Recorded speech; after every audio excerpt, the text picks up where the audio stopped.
Look, welcome back to the channel, everybody.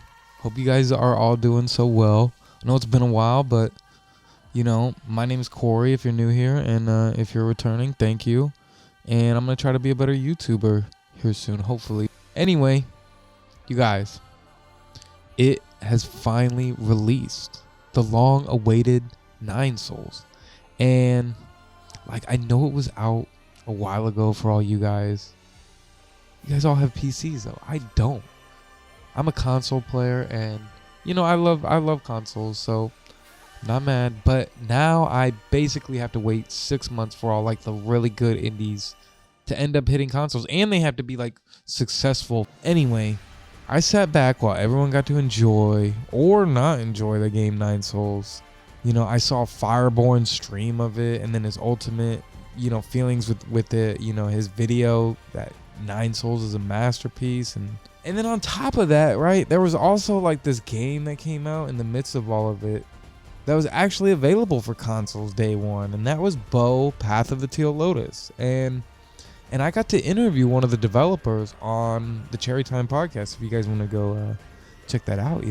But I felt a certain allegiance to Bow, and I'd be lying if I said that there wasn't a huge resemblance in these two games and characters. And I think getting to experience that game sort of made me forget about Nine Souls for a little bit, right? And just move on to other stuff. And that was until this weekend, because it's here. It's out now. About a week ago, it actually hit me oh yeah, Nine Souls is almost out.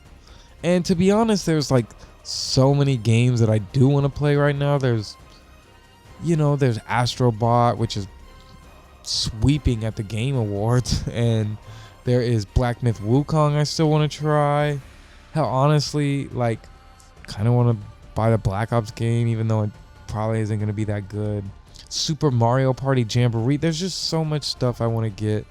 So many games that I bought that I haven't even played yet, and I could keep naming a bunch, but this is where being an indie game kind of has a great advantage, right? Because Nine Souls drops and it's $29.99. It's actually on discount on Switch, and if you have a PlayStation membership or whatever, you see it at that price and you're like, oh, whatever, I'll pick this up. A full price brand new indie game never really feels like a hit to the wallet.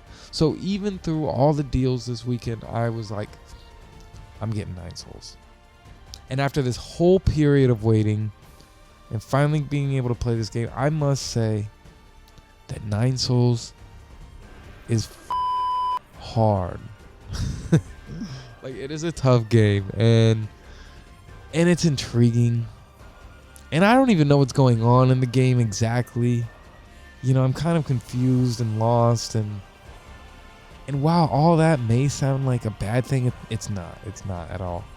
As someone who's very bad at gaming, right? There's always been this mechanic in games that I can never master: parrying.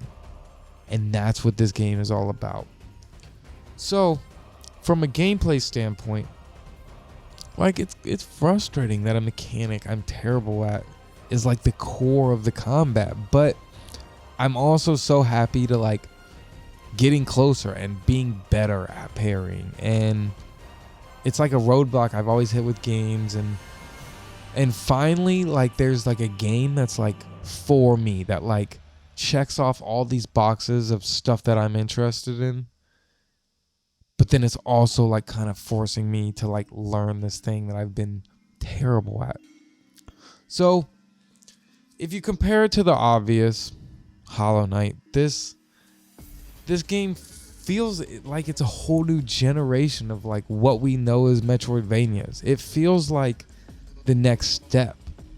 Of course, no one knows what Silksong's gonna be, but I can imagine that the combat and the gameplay is gonna feel similar to this, just in being more advanced than Hollow Knight was.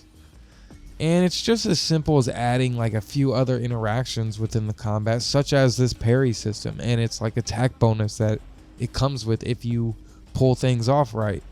Now, I do think Silksong will be totally different, of course, and I hope so, because Nine Souls like seems to have like created its own thing and kind of perfected it. I'm not saying like parrying is like, you know, like an original thing or like a new idea, and even parrying in like 2D games isn't new, but like just the way they kind of did it, it feels like its own thing, and it feels like they've definitely like perfected this kind of like hardcore Metroidvania style.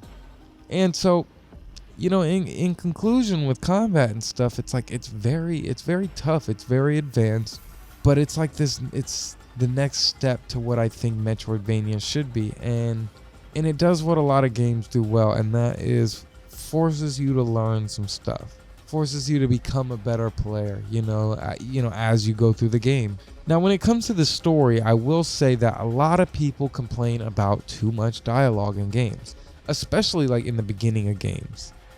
And I agree. You know, there's so many games that can flood you with too much stuff. You're just like, why do I care? Why do I know? You know, the child gamer and all of us just wants to skip through everything. But the older we get, the more we like are into stories and stuff like that and kind of take the time. But there's still that like inner person that just wants to click through everything. But I think this game could easily be seen as like doing, you know, like, oh, this got a little too much, blah, blah, blah. Like they're saying a little too much. However, I think the story that is unveiling so far, and I haven't finished it yet, but I think it's hitting early marks already that's like drawing me in. And, you know, later on in it, it's like throwing me for loops that really like confuse me to what's actually going on and who people actually are. And while the most effective storytelling somehow is always like just telling nothing at all, I think we should be like more open to the people that are willing to like take a chance and tell different stories in games, stories that require a lot more dialogue, stories that can make you think you know what's going on but actually be wrong. I have to give some flowers to the creators of Nine Souls for the way that they are getting the story across. You know, even in an art style form, like the use of comic strips and like the way it kind of takes over the screen is so amazing, along with like their use of flashbacks in the game. It's so cool the way it's like in game and you'll just be floating along a platform and then like you'll just kind of go into like darkness and then it kind of floats you into a flashback, and then by the end of it, you know, you're kind of back to where you were, and then that platform you'll use again and it'll just kind of be, you know, normal. In conclusion with everything, Nine Souls is just, it's hitting the mark for me so far, and it's not easy to do because Metroidvanias honestly might be one of the hardest genres to like fully break into.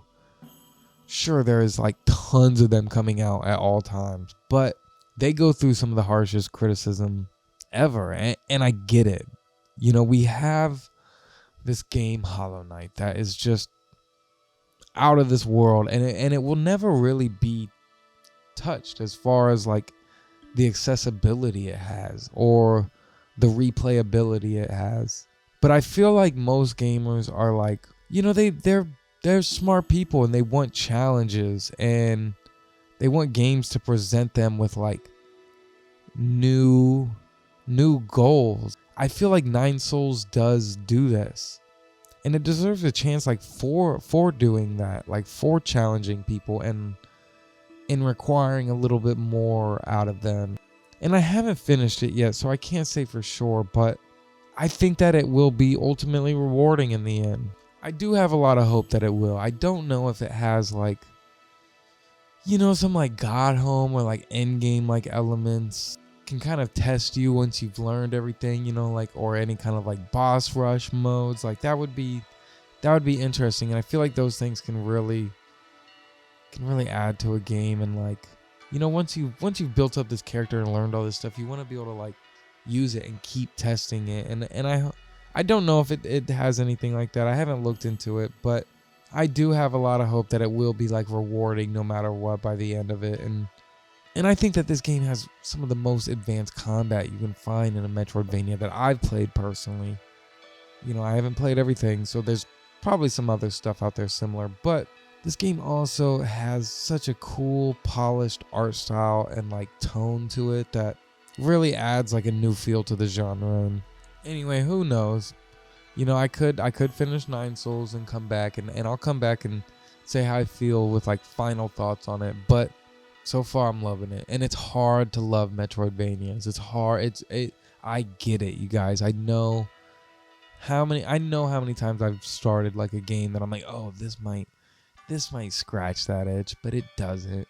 So far I'm just happy that this is maybe not scratching the Hollow Knight itch, but maybe like creating something new. You know, like a new type of game that you just what is the next Nine Souls gonna be? I don't know. Hope you guys all have a good one, and I hope you guys all give Nine Souls a chance because I'm enjoying this so far, and we'll see. Take it easy, y'all. Bye.